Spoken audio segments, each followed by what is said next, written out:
All right, hello once again, Jeff Scott of Rankin Technical College, and as part of the Rankin Technical College AWD 1000 Web Development Technologies course, I've been creating a series of video presentations that are based on the Mozilla Developer Network Learn Web Development series. We're into server-side programming, and we're talking Express and Node, and we're up to using middleware. Notice here, as it says, middleware is used extensively in Express apps for all sorts of tasks. All right, middleware functions typically perform some operation on a request or a response and then call the next function, all right, which might be more middleware, a route handler, or can be something else. As it says, the middleware can perform any operation, execute any code, make changes, and even end the cycle. All right. If it does not end the cycle, then typically at the end of it, you will have a call to next so it doesn't leave your application hanging. That isn't always true, but most of the time it is. Most apps use third-party middleware in order to simplify common web development tasks. You can find a list of middleware packages maintained by Express. We looked at that a little bit earlier.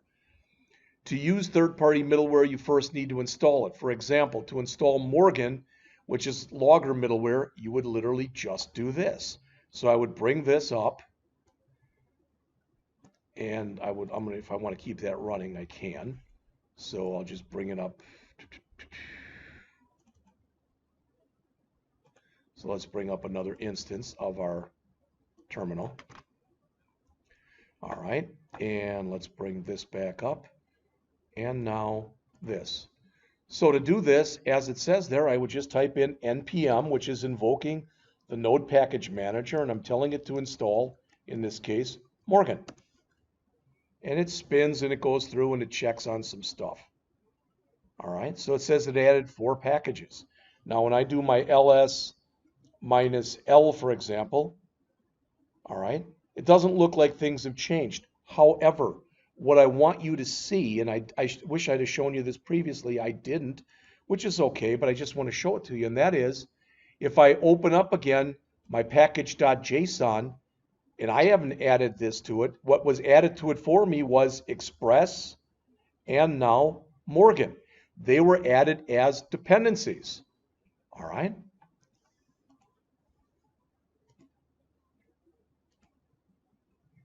It says we can now call use on the Express application to add middleware to the stack. So I can put this stuff into my program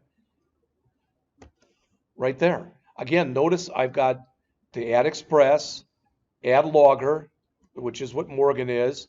This I've already got in my program. This I've already got in my program. But I could add this now, and then I could add this.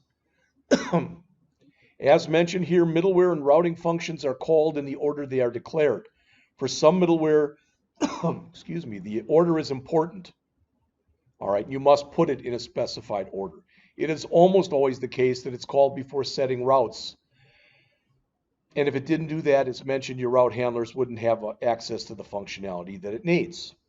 You can write your own middleware functions, and you're likely to do so.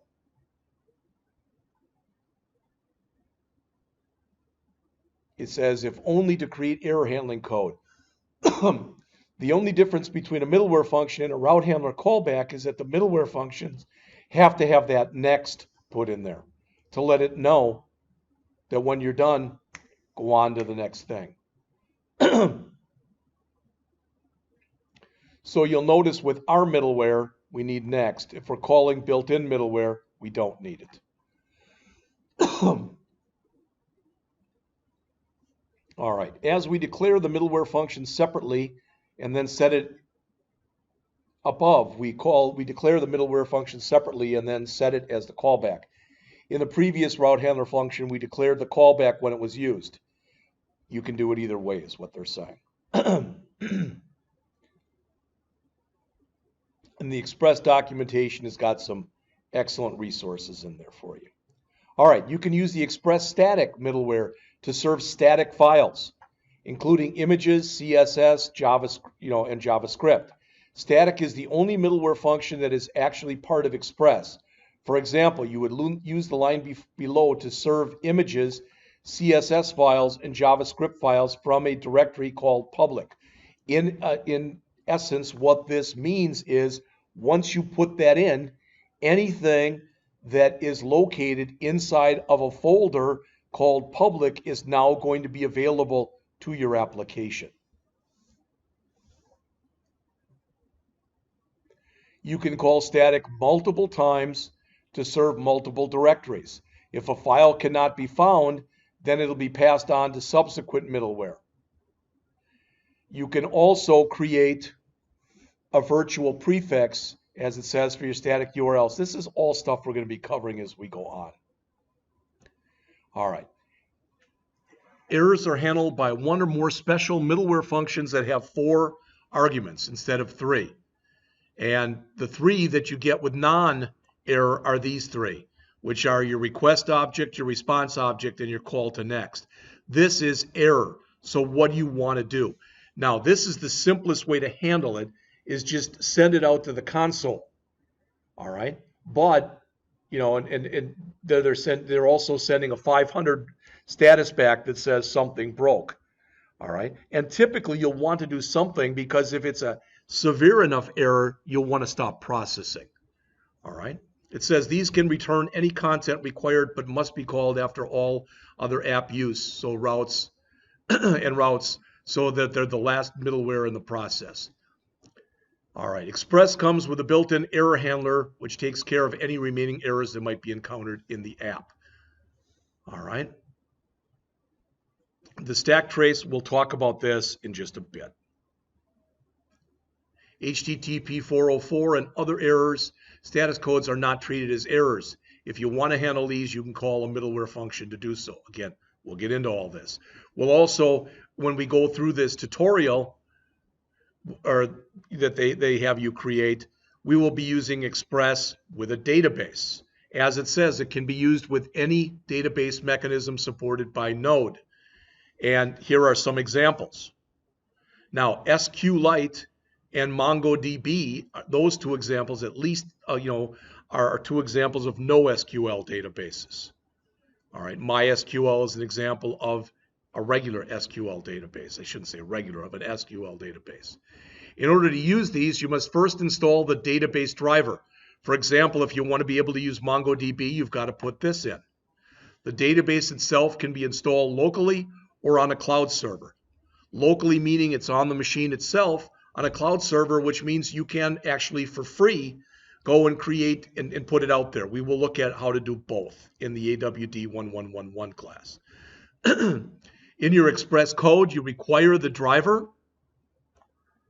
You connect to the database, or attempt to connect, and as it says, otherwise throw an error if you can't. And then you can come in there and attempt to do different operations. Here you're attempting to find everything that's in something. Another popular approach, as it says, is to access your database indirectly using one of those ORMs that we talked about earlier. Again, we'll get into all this stuff at a later time. Template engines, and they're going to use Pug, it sounds like, in here, allow you to specify the structure of an output document in a template using placeholders for data that will be filled in when the page is generated. Typically, or often, these are used to create HTML, but they can be used for other things. All right.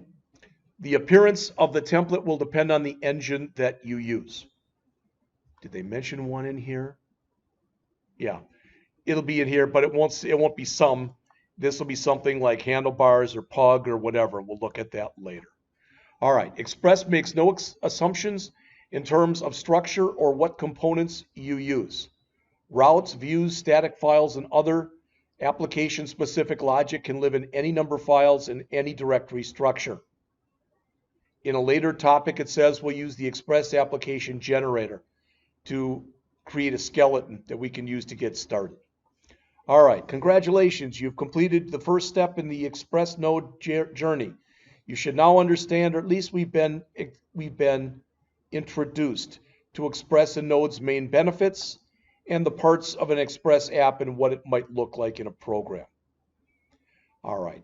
Again, Express is deliberately lightweight, a lightweight web application framework that you can go and add to it. There are some fantastic resources here. And I'd be lying if I told you I looked at all of them, but I've looked at least some of them. All right. So we have now gone through the introduction. And this was Express Node introduction. So it looks like next we have setting up a node or Express development environment. Then we will have the 7-part tutorial. All right, so we will come back with setting up a node development environment in a couple minutes.